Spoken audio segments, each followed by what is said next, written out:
Certaines personnes font du mal, elles le savent et elles continuent. Pas parce qu'elles ne s'en rendent pas compte, mais parce qu'elles en tirent des bénéfices. Et elles s'en fichent de faire du mal aux autres, tant qu'elles peuvent continuer à tirer des bénéfices du mal qu'elles causent. Comment on les repère, ces gens-là? Ce sont les gens à qui on dit qu'ils nous font du mal et qui n'arrêtent pas quand même. Oui, parce qu'on peut ne pas se rendre compte du mal qu'on fait, jusqu'à ce qu'on nous le dise. Là, il y a prise de conscience. Même si on ne comprend pas tout à fait pourquoi ce qu'on fait du mal aux autres.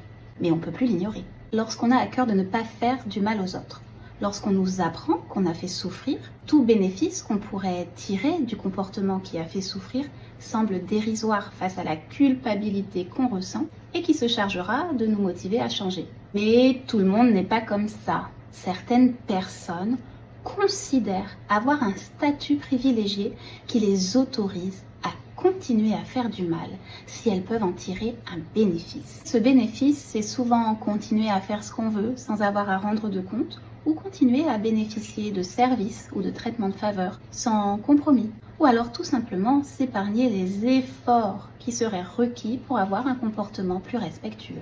Et pour continuer à profiter de ces bénéfices, toutes sortes d'excuses sont servies. Leur trauma, leur job, leurs difficultés personnelles. Et la meilleure stratégie, c'est encore de faire semblant de ne pas se rendre compte qu'on fait du mal et de renverser la situation en accusant la victime d'être trop sensible. C'est ce qu'on appelle le gaslighting. Et quoi que tu fasses, que tu essayes de leur expliquer, de les comprendre, de les aider, de les aimer malgré tout, d'être plus ferme ou plus tolérant ou tolérante, rien n'y fait. Tout simplement parce que ça ne dépend pas de toi, ni de leur souffrance ou de leur trauma. D'ailleurs, la plupart des personnes blessées utilisent leur souffrance et leur trauma comme motivation pour ne pas faire souffrir les autres. Ce qui maintient ces personnes dans la violence, c'est autre chose.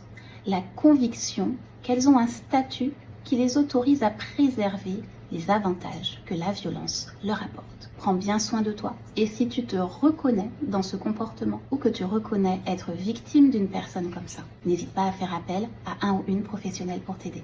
À bientôt.